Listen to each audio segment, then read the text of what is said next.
You were born for this.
Such resilience.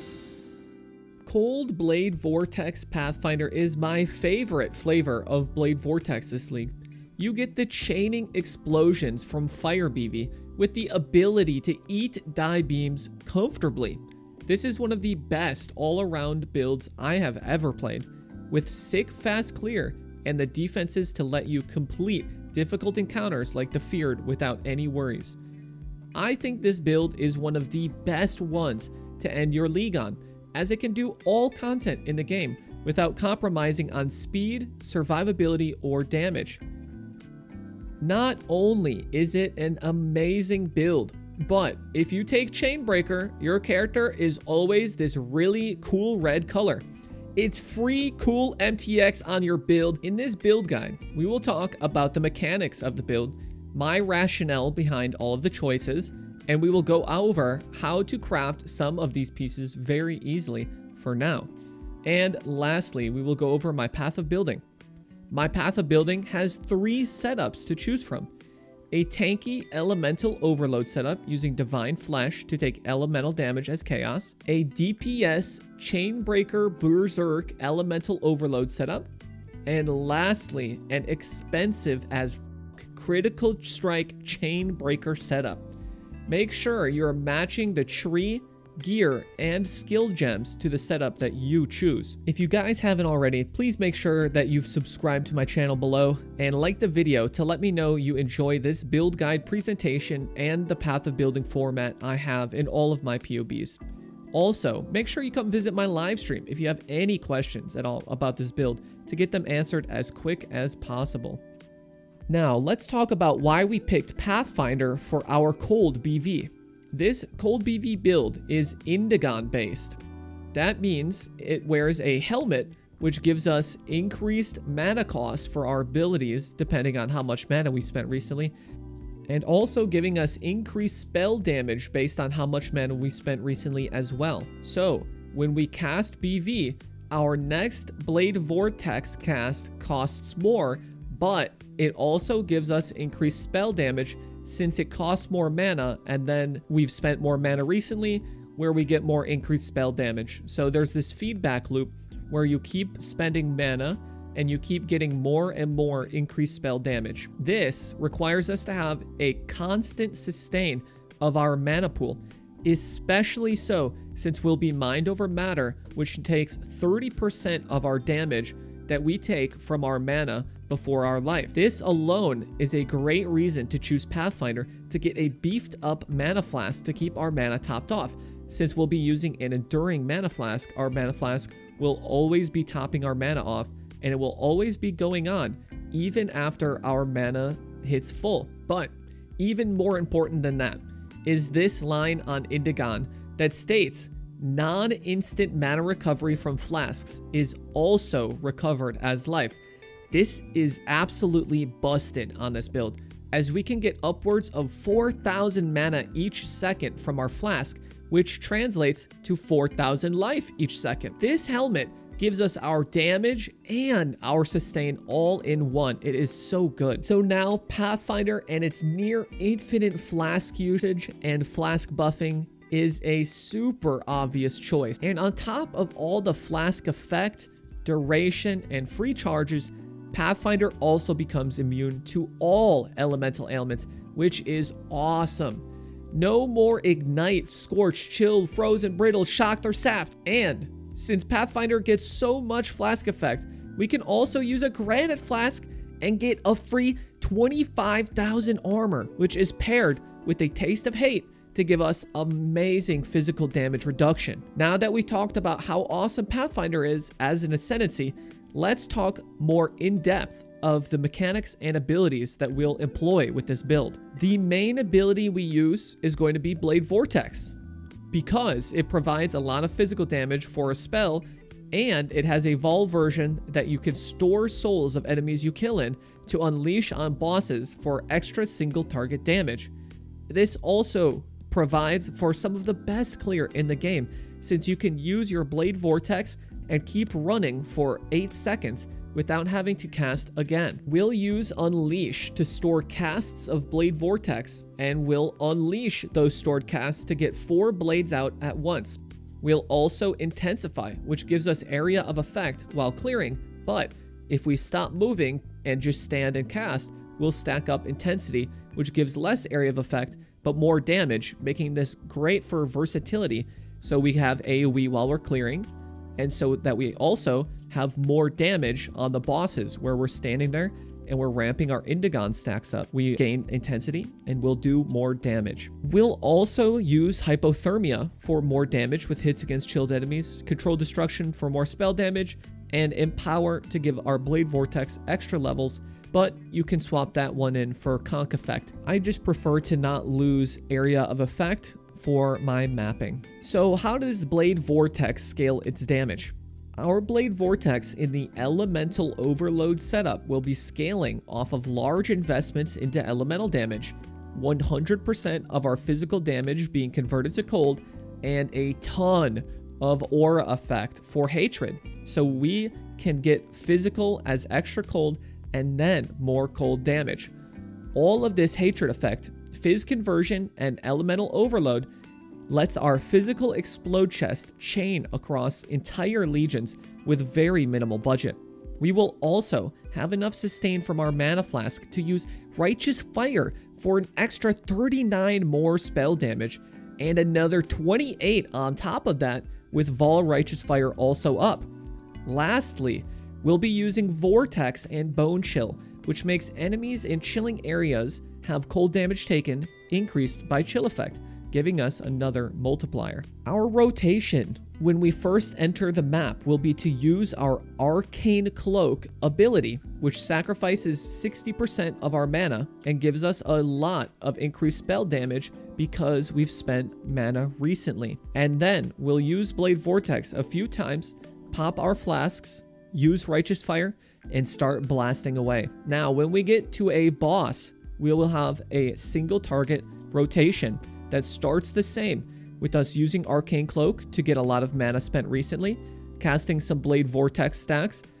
On this boss instance, we will gain a lot of intensity, and we will gain a lot of spell damage because we will be spamming a lot. We will also then put down Sigil of Power, which gives us 19% less damage taken. We'll use Vigilant Strike to gain Fortify for another 20 less damage taken, and we'll cast BV as many times as we can to ramp our mana cost up while making sure our flasks are up. And when the boss comes out or phases, we will use Vol Blade Vortex and Vol Righteous Fire for huge extra single target damage. So we've talked about our single target. We've talked about how we're scaling our offenses. So let's talk about how we're going to scale our defenses. This build has a ton of defenses. So let's talk about them, starting with our flasks. Taste of Hate makes us take 20% of physical hits taken as cold damage instead of physical, which gets boosted to 35% of physical damage from hits taken as cold because of our 76 flask effect. We will also use Wise Oak, giving us 17 reduced fire and lightning damage taken, as long as we balance our resistance to have fire and lightning be the same and our lowest. Wise Oak will also give us 26 cold pen, as long as our cold resistance is our highest. Our Granite Flask gives us 20,000 armor for a ton of physical damage reduction and pairs very well with Molten Shell, which will be our main defensive cooldown, giving us a shield equal to 20% of our armor, which ends up being a 5,000 damage absorption shield that lasts 8 seconds. We also have a Vol Molten Shell, which is a similar effect, but will give us a 9,000 damage shield, which lasts a whopping 25 seconds.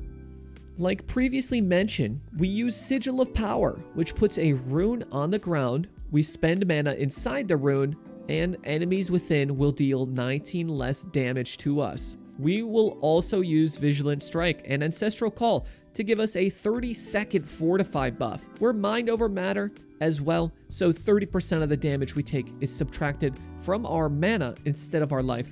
And lastly, our Mana Flask keeps our mana pool sustained for the Mind Over Matter, and the cherry on top is our Mana Flask gives us constant 3,000 or more life each second.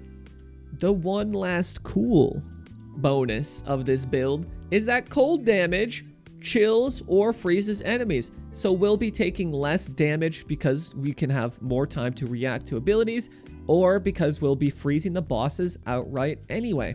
Our Ascendancy points will start with Nature's Boon for the 6% reduced elemental damage taken, the 3 flask charges every 3 seconds, and the 20% chance for flasks to not consume charges. This second lab will be Master Alchemists, which gives us elemental ailment immunity, 40% increased Ellie damage, and another 20% chance to freeze, shock, and ignite, all during any flask effect. Our third lab will be Veteran Boyer, where we get to gain 15% of physical damage as extra damage of a random element, 10% LE damage pen, and 100% increased flask charges from enemies we kill that are affected by elemental ailments. Our fourth lab will be Nature's Adrenaline, which gives us 15% move speed and 20 attack speed, both during any flask effect. And remember, from each of these small nodes, we also get 5% flask effect, which is huge. This adds up to 20% flask effect, which is a ton. Our bandits will be super simple.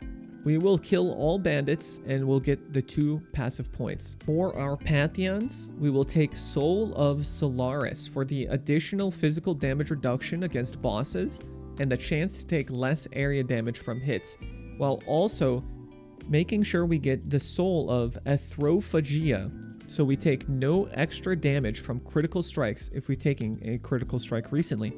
For our Minor Pantheon, we will pick up the Soul of Abarath so that we are unaffected by Burning Ground, which I prefer, but you can make your Minor God whatever you'd like. Next, let's talk about how to craft this Oscillating Scepter. This is pretty cool, and it's actually super easy to get +1 Fizz, gain 20 Fizz as extra cold, and the 40 increased Hatred aura effect. It's not expensive, and it is pretty easy to craft, especially since you only need one of these to start the cheap Elemental Overload. If you want more damage, though, you can always craft 2. I would recommend not doing a double oscillating, though. Get an oscillating one. And we do oscillating because it gives us LE overload. It saves 2 points going over here, which is pretty important later on. Even at the start, that is pretty important. Though you want one oscillating, and then you can grab a Void Scepter for 40 LE damage. That'll work as well. Just a nice little extra 40% damage there.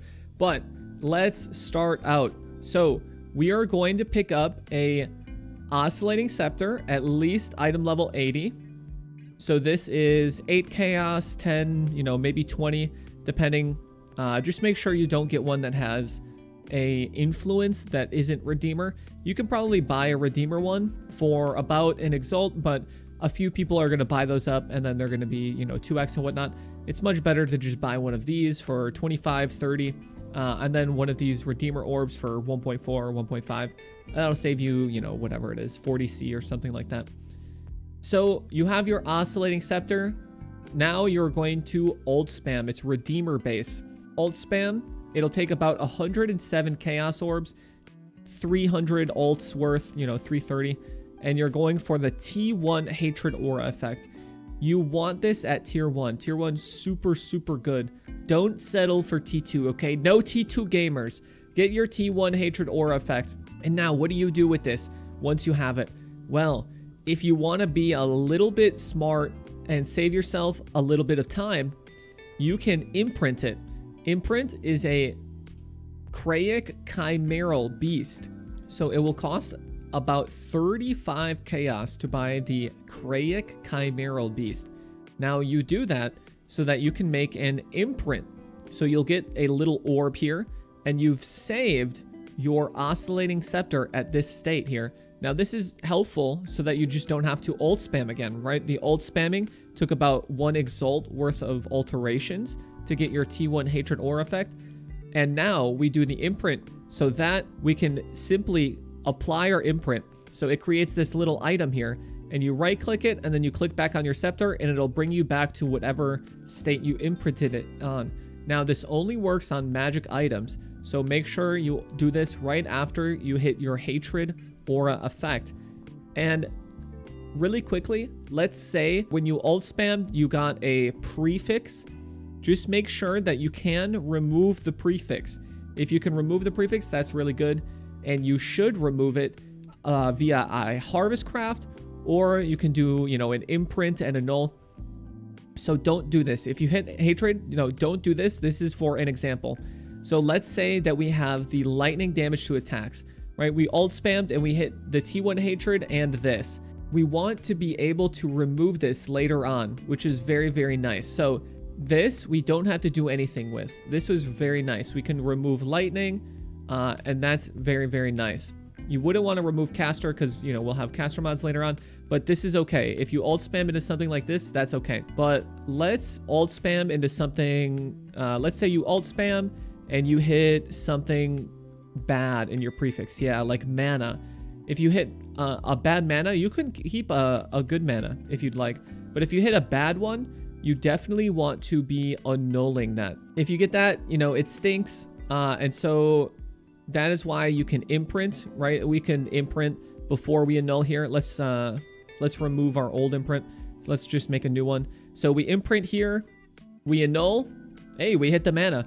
But if we didn't hit the mana on our annul, we would apply our imprint, and then we'd imprint it again, and then we would try to annul it. That didn't work, so we'll imprint again. And this might take a bit, but it is very helpful to save you lots of alterations. So there we go. We got the mana off of there. That is very nice. Now we just regal, right? We have the imprint still. We regal, and we hit a suffix for a chance to deal double damage. This actually isn't a bad one. So this is, you know, pretty nice to have. If you do hit a bad one, you can always apply your imprint and do that. You really shouldn't have to imprint too often. It's kind of just a safety measure. You know, sometimes you get a little bit unlucky. So it's a nice little safety gap against your unluck there. It's like some insurance. So now that we have this, I would be fine with having this. This is nice. It's just 7% more damage. This is probably one of the better suffixes you can get when you're elemental overload. Just having this 7% chance to deal double damage is pretty cool. So now that we have a rare scepter, if you're cool with the suffix, that's fine. Otherwise, you can try to annul if you get something you don't like. And then if it's bad, you just imprint, and then you try to regal again and whatnot. You could do that, or if you hit a bad prefix on your regal, because for the next step, we do need it to be rare. So if you hit a bad prefix that you cannot remove, then you'd have to do the whole imprinting thing again. So now that we have something that we're okay with, we're going to go ahead and we're going to craft cannot roll attack modifiers. We're going to put this on our Sceptre. Now, if you don't have this, you can hit me up in game, and if I can, I will craft this on your Sceptre for you. Otherwise, you can do the prophecy chain and find this. It'll be helpful, especially if you're going to craft more of these scepters later on. But now that we have cannot roll attack modifiers, we're going to harvest craft, and we're going to augment physical. Now, the only 2 physical mods you can get are going to be physical spell skill gems and the Redeemer gain physical as extra cold damage. So when you aug Fizz, you want to hit the tier 1 physical as extra cold damage. It is a 1 in 3 for a chance at the cold damage. And every time you roll that, each tier is the exact same chance. The +1 to Fizz is a lower weighting, so you're less likely to get it. And so if you don't hit tier 1, we're going to re-roll, you know, remove add, and there we go. So every time you do a remove add, it is a 28% chance to get the tier 1 Fizz as extra cold. So each of these, it'll take you about 4 of these to get your tier 1. And once you have that, it's very easy because you can just augment Fizz now. And it guarantees +1 level of all physical spell skill gems. So this is about what your Sceptre will look like. Most people won't have the spells have a chance to deal double damage, but if you do get it, that is pretty cool. And this is plenty good. This is like super, super good. And so it's going to take about 4 remove adds. It's going to take 2 aug physicals. Now you can grind these on your own using the ! Zana strat that's in my chat for my live streams. But if you do need to buy them, the TFT Discord is very nice. So 2 aug fizz is about 4 exalts. A remove add physical is going to be about 1 exalt, 1x, yeah, about 1.5, depending on who you get it from. It'll take about 4 of those. So 4 times 1.5 is 6. And then I'll take another 2. So that's another 4. So each of these scepters, and then another 2 for the Redeemer and the ult spamming. Each of these will probably cost about 13 exalts when you have average luck. If you get unlucky, it would probably be a little bit more, but it is pretty worth it because this scepter gives a ton of damage, especially on the Ellie overload base. And at the end, you'll craft your trigger socketed spells. That is our last suffix. You could just override that cannot roll attack. That's totally fine. And we're going to craft on their trigger socketed spell when you use a skill, which is pretty nice. And boom, you have your finished scepter for now, which is pretty nice. So that's for the cheap scepter. Let's talk about the expensive scepter. This is going to be in the expensive AF crit section, but you don't need to be crit to do this. You can just do the oscillating one with this as well if you would like. But if you do want to get a super, super duper juicy scepter, I highly recommend you buy this base here. They are 20 exalts each, and you can get any one of these enchants on there. You probably just pick up the elemental damage one or an area of effect one, but this base is so good. It's got 3 white, 28 quality, it's got the enchant, and it has the delve mod, 10% chance to deal double damage on there, and it has +1 level of all spell skill gems. So let us restart and create that one. All right, so this has a +1 level to all spell skill gems, which is extremely hard to roll on there. It has a weighting of 50, which is super, super difficult to get. If we were going to alteration spam for just + level of all spell skill gems, it would take 9 exalts to hit just that mod. And what's cool about the base is it also has a delve mod, which is really cool. It took somebody, you know, a really long time to make this base, and now they have it. So we have plus a 10% chance to deal double damage. Very, very cool. On a +1 level of all spell skill base. You don't need that one. You can just pick up a magic scepter that has just the level of all spell skill gems, but I figure why not pay a little bit more to get a cool delve mod on your scepter as well. So now that you have this base, let's assume that you have this, what do we do from here to get to this point where we have all of this extra stuff on here? More so this one for the trigger. So you, of course, are going to start by creating an imprint. So if we goof at all, we can apply our imprint and take us back to this state of the scepter. I know what you're thinking. You want a Redeemer Slam, but we can't do that. You cannot use a Redeemer Exalted Orb or any of these Exalted Orbs on magic items. So we have to regal. And what we want to regal into is a prefix. We want it to be a prefix we can remove. Resistance here, which is bad, because what we want to do is we want to Redeemer Slam into Hatred Aura Effect, which is a suffix. So we want to fill our prefixes up. We cannot do that with the cold res. And you can do this part if you'd like. It's kind of a little bit of a min-max. It kind of saves you some imprints and a little bit, but we can remove a suffix and add a new prefix. So we can do that to have a chance at the cold res, and we hit the double damage. So we're going to apply our imprint. We're going to imprint again, and then we're going to regal. You always need to make sure you imprint. Every single time you apply your imprint, you need to re-imprint it. So now that we've imprinted, we regal, we hit strength, we're going to beast suffix to prefix, and we hit it. So this is nice. Now we have fire damage, which is removable because it has a fire tag. So now we get to move on to the next stage.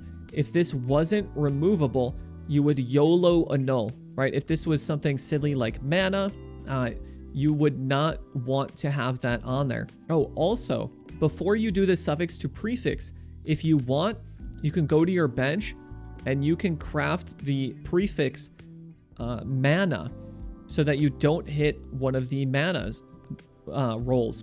So then you do suffix to prefix, and that one hit the strength, but it gave us a spell damage prefix, which is not removable because we wouldn't want to remove caster. It could get rid of our +1 level of all skills. So you apply the imprint.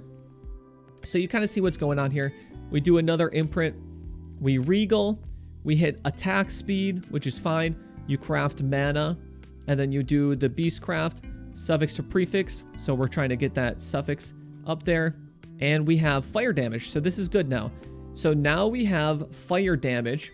Now we have the plus spell, and we still have our double damage, and we have our prefixes full. Now we get to Redeemer Slam for a chance at Hatred Aura Effect, and we did not hit it. So every time you do this, it's about an 11% chance, or I think it's about like a 9% chance. It'll take about 11 tries like this to hit the Hatred Aura Effect, which is what we very, very much need. Now, you might be thinking, well, why not just remove add influence at this point? Well, remove add influence is like 4 exalts each. So you do have to go through this this convoluted kind of process, but it's kind of cool. I've never done beast crafting before, so it is pretty neat. But, you know, we've just applied the imprint, making sure we re-imprint, we regal, we hit a suffix, you craft the mana, you do the beast suffix to prefix. It didn't hit the double damage. It hit fire, which is good. And then we get to Redeemer Slam again. This time, it was auras from your skill grant, whatever. Not hatred, not T1. So, boom, you imprint. And then you just keep going like this. Intelligence is a suffix. So we're going to... Wow, we're so unlucky. We never hit prefix on the regal. Suffix to prefix. Trying to get that int into something different. And look at that. We can remove cold. So we Redeemer Slam again. We got cast speed, so we imprint. And you just keep going until you hit the hatred. See, this is mana, so I would actually try to annul this off, which didn't work.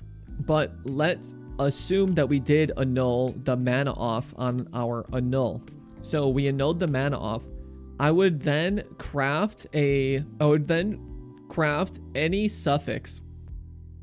And I would do the suffix to prefix, which worked out well. We hit fire damage, and then I would just go ahead and craft a whatever mod on there, and then I would Redeemer Slam on there. And we're just always trying to get that Hatred Aura effect. But you're just going to keep going like this. Let's speed it up, though, here. You guys kind of get the gist of what's going on. We're going to replace Influence. See, T2 Aura effect, T1. The T1 Aura effect chance is 11% on every one of these. So I suppose it would only take about 9 tries here of getting up to the Redeemer Slam.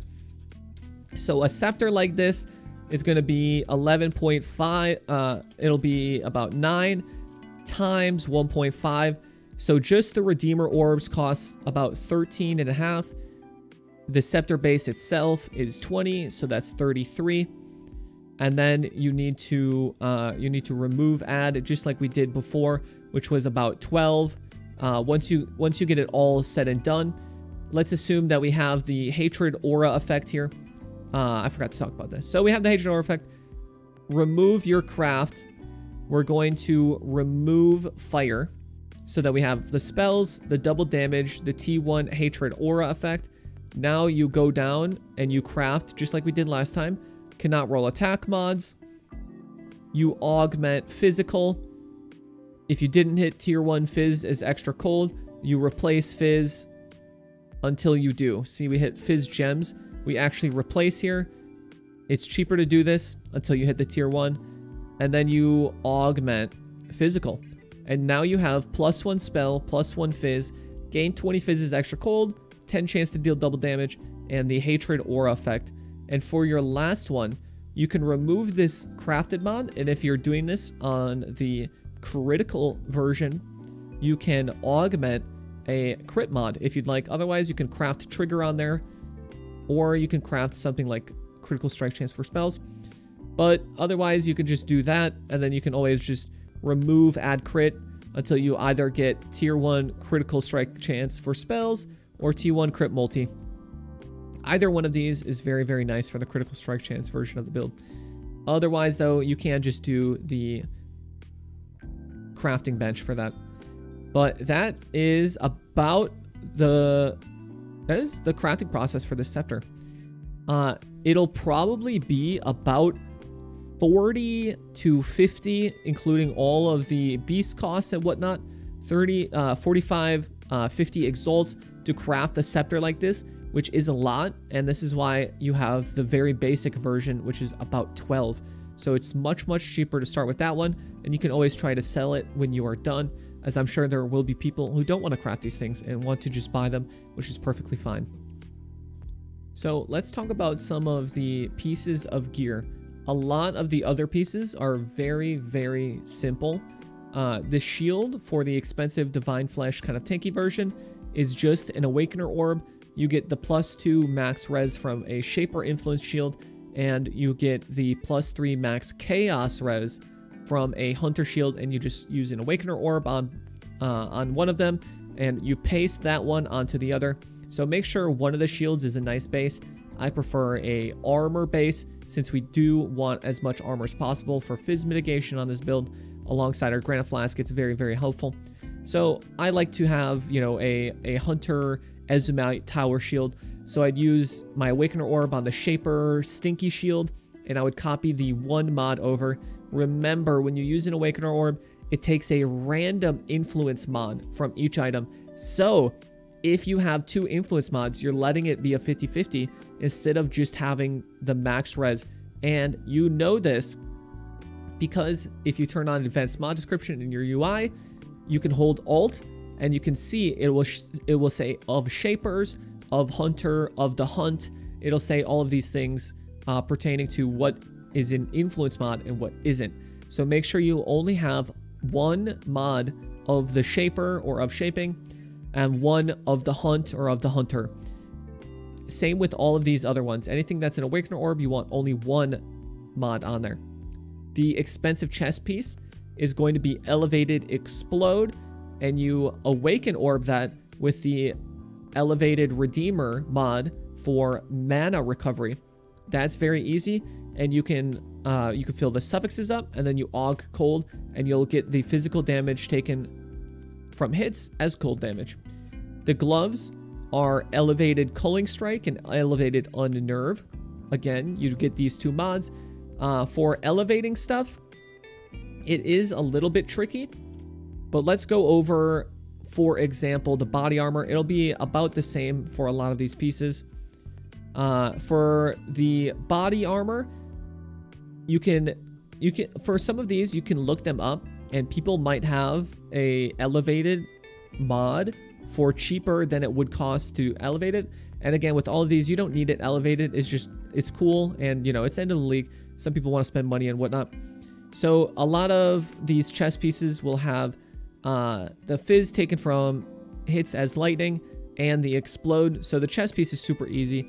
You just Maven Orb, and if you hit that, you know, it sucks.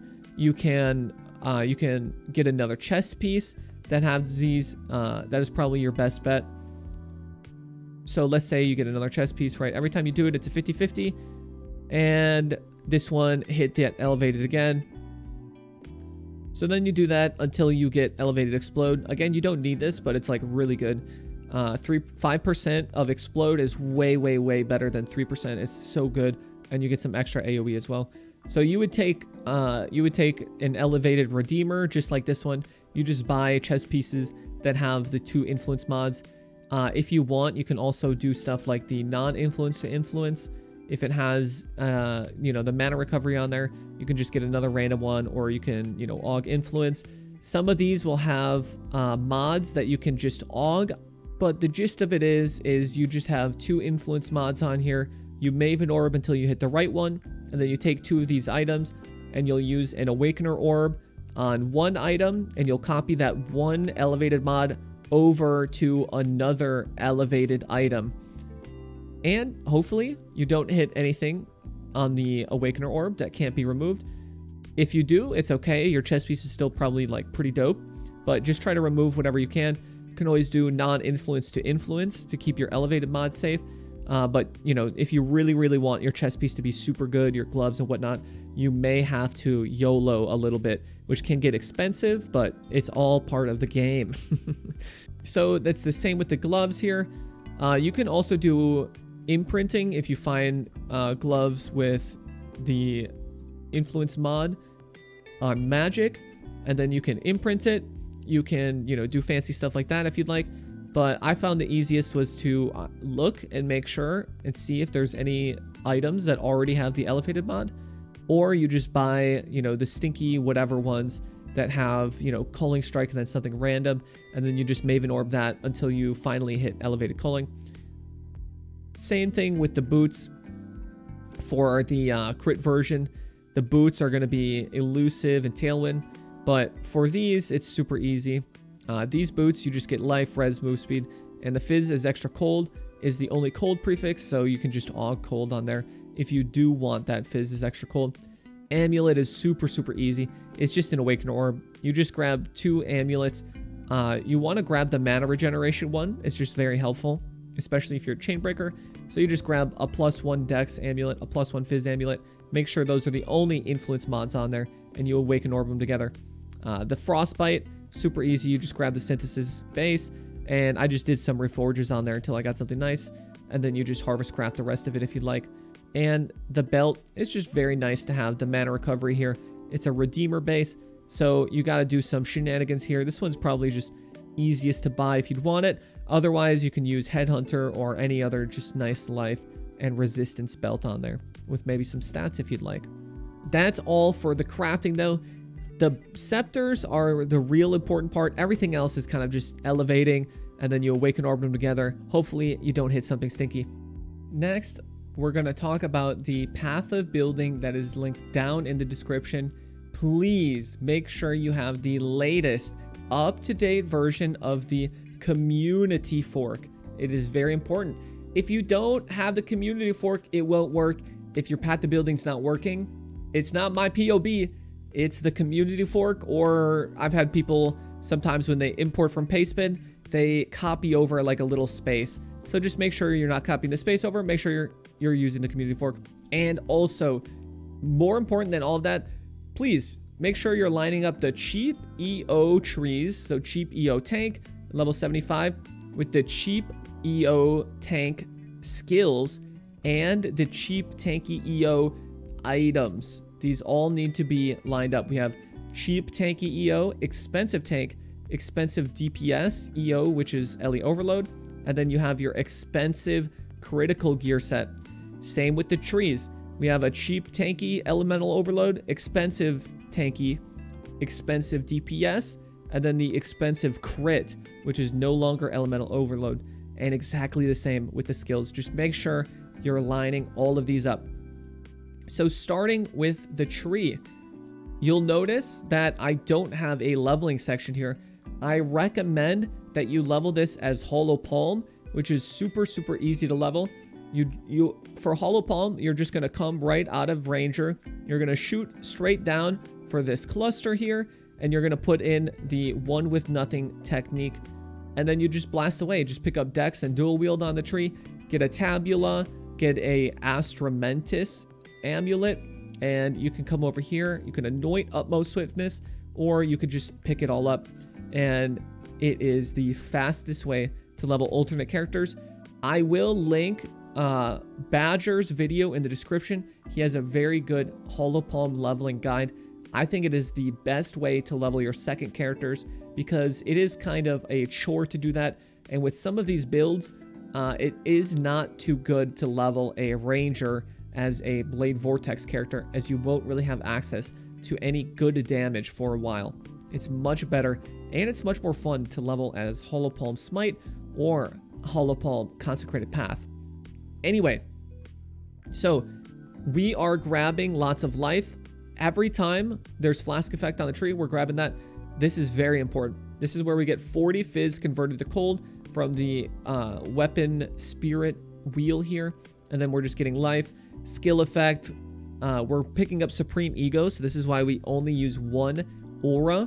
It's so we get 50% more effect of hatred. This is a large portion of our damage.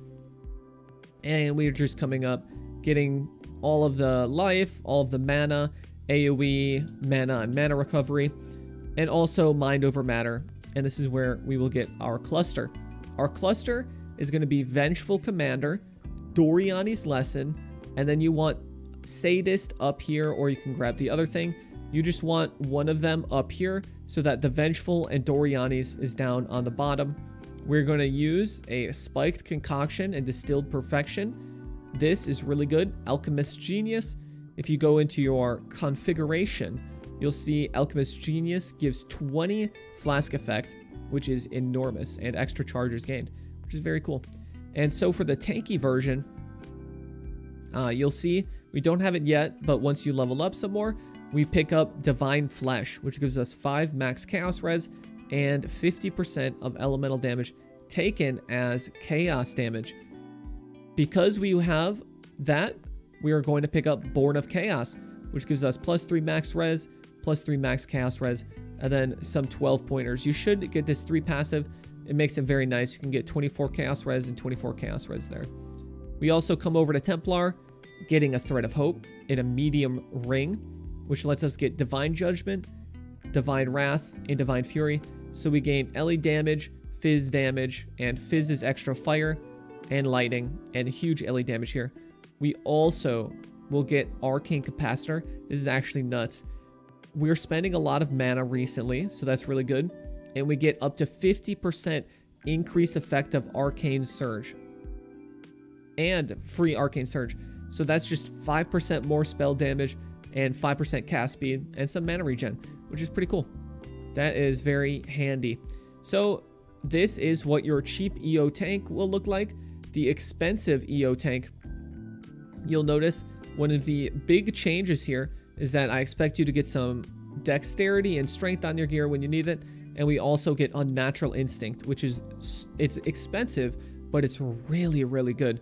It gives us all of this mana here. It gives us all of this area of effect. So we get 30 AoE, we get tons of mana, we get 20 skill effect duration, we get some extra cast speed. Like, this is just so good. This Unnatural Instinct, so value to pick that up. It's very, very nice. And when you level up, getting this mana and skill guard duration stuff is very nice, and you get a little bit of cooldown recovery rate, so you can use your molten strikes much more often. That is some very, very handy stuff. All right, we've talked about the tank EO. Let's go to the tank elemental overload skills. We have our Blade Vortex set up. Again, remember, you can swap and power out for concentrated effect if you'd like. This is why it's very nice to have a 6 white astral plate, or 6 white socketed whatever, or 6 white linked body armor, so you can freely swap gems out if you'd like. Swapping conch in gives us more damage, which is pretty nice. I just don't prefer it while mapping because I have a smaller circle. For our movement, dash and second wind is very nice, and this is our Vol, Molten Shell, and Molten Shell setup.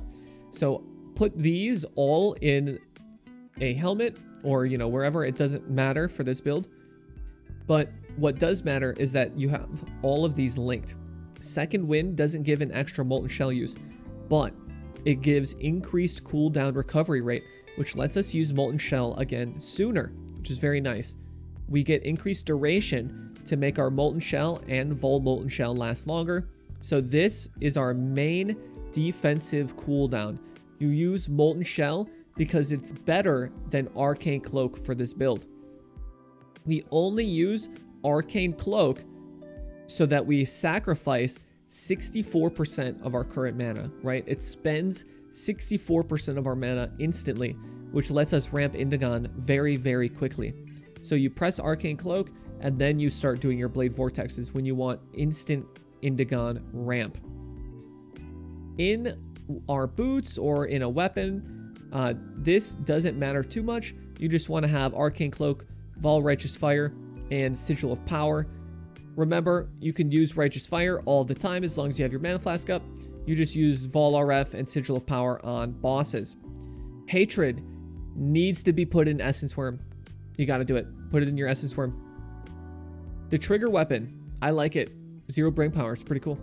Frost Bomb Spell Cascade, get a bunch of Frost Bombs everywhere. And Frostbite, giving minus cold res and chance to freeze. In your second weapon, Vigilant Strike, Ancestral Call, increased duration. Vigilant Strike, alongside this jewel here, the Vigil, fortifies you and nearby allies for 12 seconds. That's pretty cool. Fortify for 12 seconds is very good. We get a lot of duration on our tree. Linking that to increased duration, you get a 30-second Fortify buff. That is very nice. And anywhere else, you want Vortex, Bone Chill, Arcane Surge, and Unbound Ailments to give as much of a chilling effect to Vortex as possible. And Bone Chill makes enemies in chilling areas have cold damage taken increased by the chill effect of Vortex, which is very good. All right, for the gear of the cheap, tanky Elemental Overload, which is what I recommend a lot of people to start with because it's very, very beefy. You have so much effective HP here and so much recovery. It's so comfy to play. So we talked about this crafting of the Oscillating Scepter, so we save 2 points. In your shield, for a budget version, you should pick up an On's Heritage, which gives +2 to all max res. So not just Ellie res, but it's also giving +2 max res for Chaos as well, which is very, very handy. You want to get this corrupted with physical damage taken from hits, ideally as Chaos, but you can do any element. It's just we have the most Chaos resistance, so that's the most handy. And this is why you have to pay attention and make sure you're using the right tree, because when you're doing the tanky stuff, you want to have the Born of Chaos clusters. But if you want to do the DPS one, we drop those, so we lose a lot of our max Chaos res, and you get this Enduring Composure. You don't want that for the tank setup because On's Heritage only gives you max res when you have no endurance charges. So make sure you're following the path of building and lining everything up. Tanky to tanky to tanky. It should be super, super easy. DPS to DPS to DPS. So the helmet, just grab a BV enchant, whatever you can get. I got AoE, it was like an Exalt, and you just want to make sure you divine that spell damage for each 200 mana to 25. That's honestly the only super important one. Everything else is kind of just whatever. But that one, if you don't have that at 25, you lose a ton of damage because you're spending a ton of mana. Body armor, just grab Explode. Just grab Explode, craft life on there. Whatever else you get is fine. If you're on a super budget, dude, just it's like 2x, you know, just get Explode, you're good. Gloves, life, res, and you need the fizz converted to cold. So we have 40 fizz converted to cold on the tree, 25 on our gloves. That means we're missing 35. The best place to pick that up is going to be a Hatred fizz converted to cold Watcher's Eye. These are where the rest of the budget gets eaten up alongside the Sceptre. Everything else is fairly cheap. It's really the Sceptre, the Watcher's Eye, and your body armor, which shouldn't be too much, but it is adding up a little bit. So you got to get 35 here. You want 100% of fizz converted to cold. So divide this if you don't already have one at 35. If you didn't buy it at 35 or more, divide it until it hits 35. You got to do it. You got to get that 100 conversion. So the boots, just life, res, move speed, amulet, life and res. You want Essence Worm, super cheap, ring, life and res, belt, life and res. Make sure you get as much chaos res. If you are going divine flesh, your chaos res needs to be capped. Don't do divine flesh if you don't have chaos resistance capped, because you're going to take half of your LE damage as not capped resistance, which is really bad. So if you do not have capped chaos res, do not take this. Don't even worry about it. This is why we did the cheap EO tank one, or the cheap EO level 75. So don't even worry about it. Until you have like 83 chaos res, do not even worry about getting divine flesh, because it will just troll you. You'll be trolling yourself, and then you'll come troll me because you'll ask why you're dying, and it's because your chaos res is not capped. So don't do it. Okay, and then the clusters, super easy. Everything else is on the tree, right? We have our Watcher's Eye here. This is where you'd put your Zabakwa Glorious Vanity for divine flesh. Your Vigil needs to be here. This is the only spot you can put this because it needs 40 strength in radius, not allocated, just within the circle, right? Just in the radius, there needs to be 40 strength, and that's the only spot. Clear Mind gives you mana regen and 58 spell damage while no mana is reserved. Because we're using Essence Worm, Socketed Gem reserves no mana. We put our Hatred in there, so it reserves no mana. So we get that 58 spell damage from that. It's pretty nice. Otherwise, it's just the Born of Chaos. We talked about the clusters and the medium threat already. For the expensive tank version, you're going to craft the expensive Sceptre if you'd like. For your shield, though, I would recommend going into crafting one of these first, as this is where you'll get your last little max chaos res so that you hit that 90 max chaos resistance threshold, which is the cap. And so 50% of your elemental damage is being mitigated by 90%. Like, that's nuts, dude. You get so much extra survivability. You're just an absolute and utter tank at that point. This helmet's the same. This body armor for the expensive one, you can double elevate like we talked about. You can get a culling and unnerving pair of gloves, which is huge. Culling Strike instantly kills anything at 10% or less life. Unnerve makes enemies take 10% increased spell damage. It's very nice. It's like 20% more damage having these gloves. It's very cool. These boots, we talked about this already. It's just life, res, move speed, and you on a redeemer base can just all cold for the fizz taken, or the fizz gained is extra cold. An awakener orb for our amulet, the frostbite, and if you can, buy a belt like this that gives you extra mana recovery, which gives you more regeneration from your flask. If you get a belt like that, you see our recovery here is 11,991 over 3.62 seconds. You're recovering 3,300 of your mana and life per second, which is very nice. So that would be the expensive, tanky LE Overload setup. Now it's going to be the expensive LE Overload DPS setup. So you need to go to your skills, uncheck all of these now, and then you're going to check all of the expensive elemental overload skills. You see how we're in a different tree? Now we're in a different skill section, and guess what? We're also gonna be in a different item setup as well. So head on over to your items, expensive DPS LE overload. So lots more damage. Let's turn on our Vol Rich's Fire as well, because why not? So the tree you're gonna notice is Chainbreaker. This gives us rage regeneration instead of mana regeneration, which is fine because we are a Pathfinder and we're using our mana flask to get our mana back, not mana regeneration.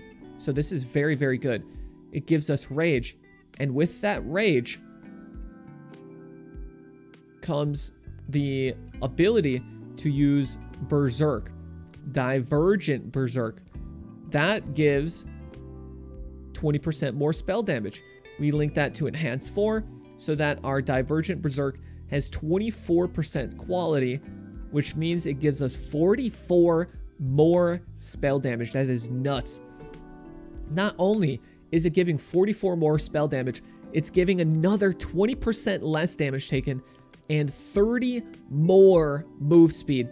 This is so fun. I love using Chainbreaker. It's so fun. And it is expensive. Divergent Berserk is like 18 Exalts or something. You don't need it. It's pretty cool though. I really like it because Chainbreaker makes you red. Berserk makes you bigger. You use it, you get bigger, you get faster, you do more damage.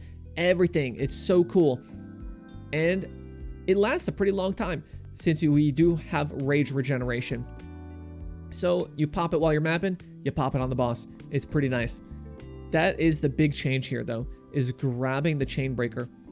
Also, our clusters, since we don't need all of that max chaos res, we change it for Blessed, which gives us life, mana, chaos res on a life cluster, and we changed our other one for Enduring Composure, so we gain endurance charges every second if we've been hit recently, which we probably will be, so we should get 3 endurance charges after we've been hit, which is pretty nice. Everything over here is the same, and most of everything down here is the same. Still Unnatural Instinct and the Vigil, our Watcher's Eye and whatnot. We path out of here to save some points. This is for a level 91 character. If you're in the expensive LE Overload DPS, you can always just go ahead and do that and get a little bit more life, which is pretty nice. Then you'll be level 93. If you're 96, grab some skill effect duration, and there we go. Otherwise, you can grab some life and get some more tankiness.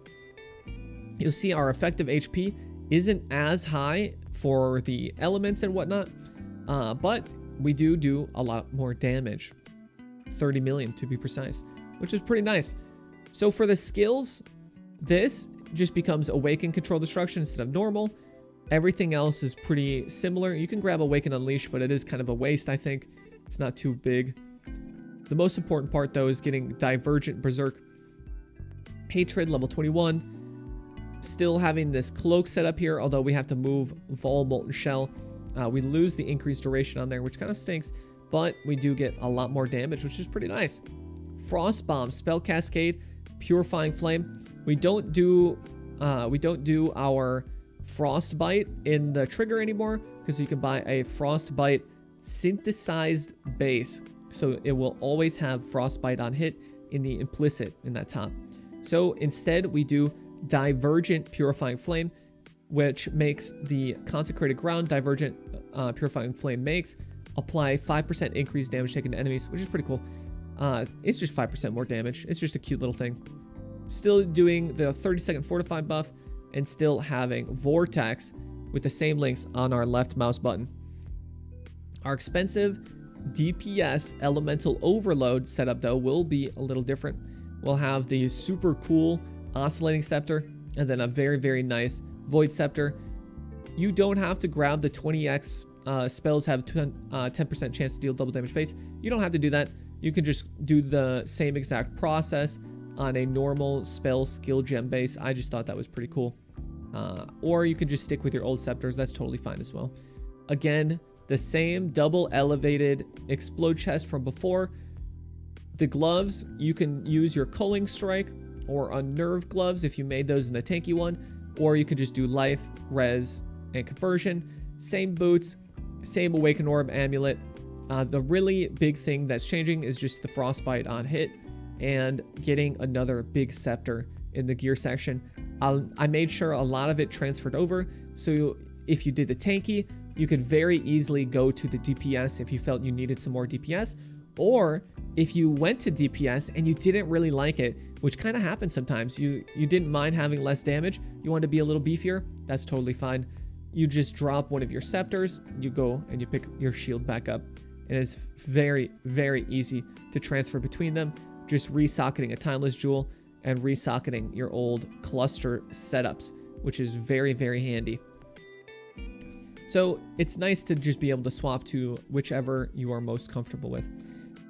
And now, for the very last tree, we are doing the expensive AF, crit-based, no elemental overload, super DPS, super min-maxed, and who would have thought 150 million damage would cost a little bit of money. So make sure you have everything you need before you swap to this, as it will feel kind of bad if you are missing some pieces or something. You don't really want to cut too many corners on this. You kind of want to have everything in place. So don't feel like you need to do this either. It's totally fine to not do this sort of setup here. That's totally acceptable. All right, don't feel bad. But if you want to, it's here. And boy, is this fun. You do so much damage. You have these amazing Scepters here that you crafted earlier. You have your Indigon. Now it's got a nice enchant for multiplier for each blade. So for this expensive AF crit tree, we have to save as many points as possible. This is for a level 95 character. If you are a higher level, you can feel free to just grab some more life, as this version is a little bit low on life. Although you only have, with this gear, 3.9, you still are fairly tanky. You're a lot less tanky than earlier, but you still aren't really that vulnerable, mainly because you're killing a lot of stuff, but also you still do have your flasks and whatnot. It's just with this version, you have to drop that granite for a Bottle Faith. So you pick up Acro and Phase Acro, so it's more dodge based. A lot of the damage is more spiky and less consistent, but man, do you do like way more damage, right? We're at 136 million. This is just super juicer. You just throw all of your money at it and you just blast off to outer space, freezing everything around you. It is pretty fun. But still Chainbreaker, still a Natural Instinct, but you'll see we have 2 cluster setups now. For your second, you want Vengeful for 20 Hatred effect and Blanketed in Snow for penetrating 10 cold res. For your clusters, since we are crit, now you want Vengeful Commander and Precise Commander for 25 crit strike chance, 10 multi. You want one of the anti-venoms just to get some more chaos resistance here. It's very handy to get your chaos res capped. And all your other jewels, you want to have max life, global multi, global multi for spells, and then global fizz damage. Super nice. And up here, you still want the Doriani's Vengeful, and you want your Spiked Concoction Distilled. And then I like to have a Liquid Inspiration and Distilled Perfection. You really want one of these because this is where you get your power charges from. 25% chance to gain a power charge when you use a mana flask. You are probably using your mana flask a lot of the time, so that is where you get your power charges from. We've completely come out of the Templar area here, and that is so that we had enough points to do the dual cluster and the Acro, Phase Acro setup. For the gems, we have Hatred, Dash, Second Wind, Enhanced Berserk, Divergent, by the way. All Awaken stuff when you can, and a Conk effect instead of Empower, since you can juice your damage so high. Vigilant, Sigil of Power, Ancestral Call. Our trigger is exactly the same as before. The Vortex, though, is going to be Bone Chill still, but it will have a level 5 Awaken Hex Touch, which lets us apply an additional curse, which is going to be Frostbite or Divergent Frostbite. Now, this Hex Touch has to be level 5. If it's 4, it doesn't have that additional curse thing, right? We have supported skills apply curses on hit. You cannot cast them. They have a chance to apply to hexproof enemies, but at level 5, it gains an additional line.